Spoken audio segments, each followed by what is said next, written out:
You know what? When I was a kid, I didn't know that there are a lot of red flags that I never knew it was existed, and I never knew it was toxic. Now that I'm in my 40s, I realize that those love are just to cover up what they really meant to you, or they really meant for them, and it benefits to them just to cover everything that they wanted to feel, to share, to tell you prior to, just in return for them to show you that this is their love. It might be in your siblings, in families, relationship, or colleagues, classmates, everything it covers. These are for me, these are the 7 relationship that is toxic. Now that I knew in my 40s, here is my 7. One is a person who never admits that they hurt you, that this is their fault, or just to at least say apology to you. Those are the people who I think that's just covering up what they really meant for you, especially in a relationship or in siblings. Let us say that they hurt you, they did something to you, but they never apologize. In parents or relatives, that they hurt you, guilt trip you, but they never apologize. But they are just saying it that they loved you. They did it because they love you, and they did it because they want to protect you. But in the end, you realize that it was a toxic relationship. It looks like they are the one who's in a victim mode, and you are the culprit, or the one who has the fault. In the end, it is like a reverse. It shows that you're the one who has to apologize in the situation, and even though you take care of them, that you're trying to cover up, trying to just realize that they have to do something on it, at least because they hurt your feelings. But no, it doesn't end that well. Adding to that, when I was young, we never had this kind of conversation throughout our family or relationship, or our siblings, to say sorry. That is it's very difficult to say, to share, to express. And it's really because it came and starts with our family, or sorry, with our parents. They never say sorry to each other, expressingly sorry itself. And as we grow up, this is what we also did. We never say sorry. And we just sorry in a way of just sorry without any meaning out of it. But even though you are feeling sorry for the situation, you really meant to. It's not like what we express about. It's a taboo, what they said, taboo word. That I think it's like normal. It's like a normalized things in our culture or in our family. Number 2 is emotional manipulation, disguised as love. Another subtle red flag is when a person disguised control as care. You never know that it's all already controlling you, manipulating you, because they're just saying to you that they're trying to control and interfere with the decisions that you had, that the decision that you already made, but they keep on controlling you, saying that why you are deciding in that way, why you never do this way, like this way. They're trying to manipulate you and control you in a way by doing that. Growing up, to be honest, I don't have much of that kind of experience, because there's no much something to decide in our part. We just grow up in a normal way of family. We don't have much manipulating or controlling in our family. It's just like there's no much choice out of it. But because I have a lot of friends and cool classmates and friends that I grew up with, I experienced those and I witnessed those through them. And it's adding to my experience, adding to my wisdom as well, as I grew up now in my 40s. And I'm thanking them because I witness whatever happens in different ways. Number 3 is conditional support. Those are the people or person or friends that are just there when it's convenient to them. But when the life gets messy, get tough, everything becomes a lot of issues is coming, they disappear. But when it benefits to them, it it looks like it take a toll of the it it gets a lot of benefits out of it for them, then they are there. But when the time really gets tough, they will disappear. They will come back when you are okay, or maybe when everything is fine. They don't want to mess around to be in that situation with you. It also applies to those families and relatives that are just there when the situation aligns to them and also to their norms. And it's really, really, really, really like concerning on that part, because of course you need also someone to cope up with, someone to count on, someone to be with you in times of rough time. But yes, they disappear. And when everything's get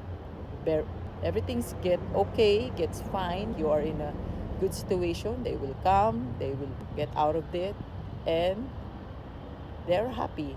And learning to spot on that conditional support in my 40s right now, I can confidently prioritize relationship that are mutual and consistent.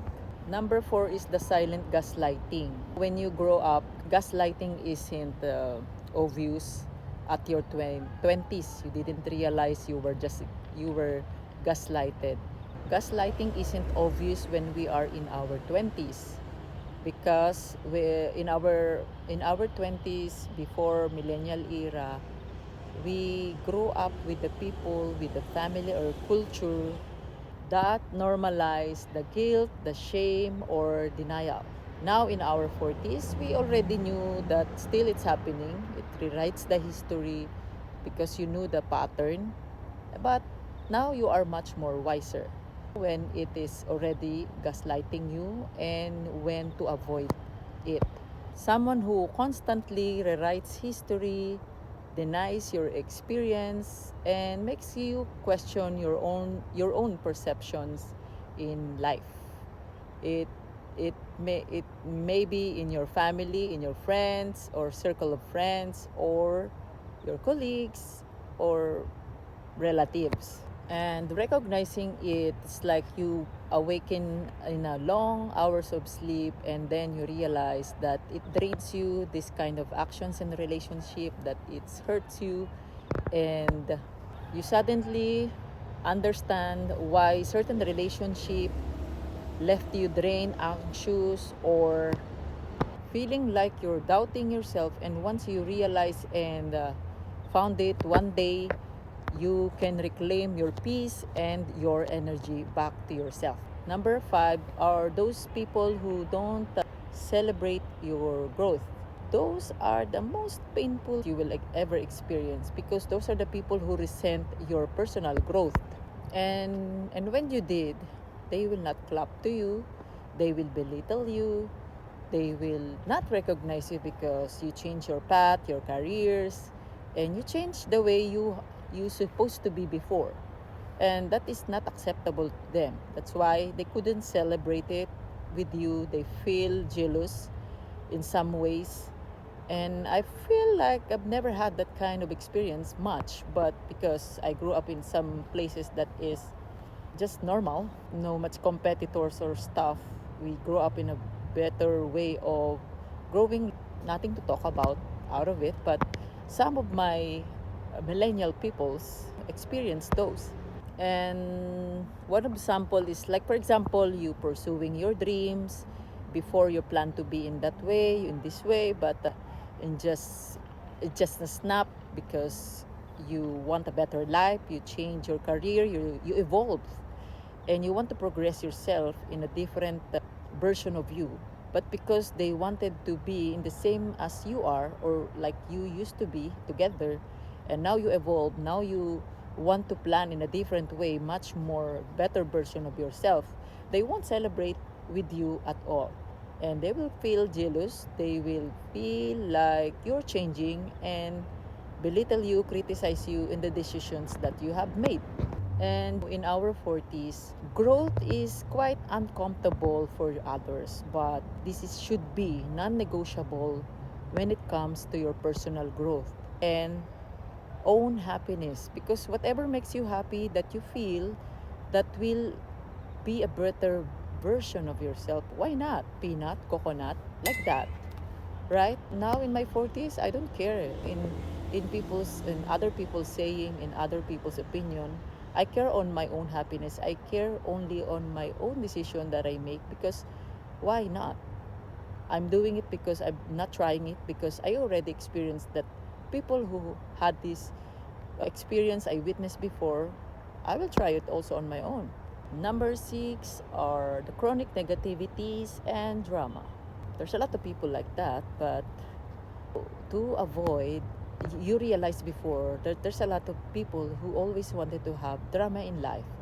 Everything that you have done, everything that you are doing, or everything that you had decided already, they will make a drama out of it. They will say a lot of negativity out of it. And you feel like, because you're young, because you are not much experienced, why not? But now you're in 40s, you realize that those dramas and negativities are not in your book, in your plan. In my own self, my own realization, I avoid them. It's better to just hide myself somewhere that is no one is seeing me, like right now, and no one is just criticizing what I'm doing right now. I'm blogging. It's fine, because it's like a noise. Those kind of dramas and those kind of negativities just adding to your mind and mood. It just, our hormones is changing, so we need to avoid those dramas. And now in our 40s, we realize that this is really emotionally exhausting and rarely productive. This is also often tied with the beliefs of our family and cultures, and tied up with those bonds with relatives that we really wanted to avoid nowadays. We want to have a peaceful and calm relationship, people that surrounds us. It because it's also added to our moods. It's also added to our productivity and to be much more productive in our own way. Now in our 40s also, once we recognize it, we just trying to choose those people who got a good positivity in life and has a good mentality in life, has a good emotional also, less stress and less dramas. It's much better to be in that situation rather than to be a lot of dramas and chaos. The invisible weight of unspoken expectation. This is the final major red flags that we used to experience, especially in our family, friends, relationship, colleagues, everywhere. Those, because we grow up with those beliefs, relationship, we grow up in traditions that you have to carry. This expectation is for us to be able to behave the way that our family culture or tradition has to be, in a certain ways or rules that they want you to be in a way that align to their expectation. And like, because it's a generational, it came from the past generation passing to you. When they said you have to behave in this way, you don't have to act this way, you don't have to say something that is outside the tradition, which is in our families, in our relatives, like in the tradition of Filipinos, you are not allowed to up speak up in a way of a rudeness, speak up even to say something out of your emotion and express yourself. That is really a rude way, and it's quite concerning as well, because now that everybody has their own opinion, before we are not allowed to do that or to say that. And I know because I've been there. For example, there's a certain situation that your father, mother, relatives are sharing or saying to you, scolding you, screaming at you, but you are not allowed to say something, like saying something even though you are calm to say your explanation. You will get hit, you will get slapped, you will get something that is really bad. But right now, everybody is open for explanation.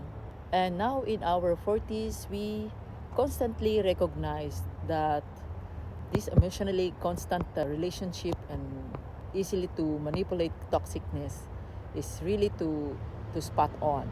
And now we are also setting our own boundaries, our own rules, our own expectation in a way of fair, respectfully, and at least lawfully fulfilling, at least mutually fulfilling.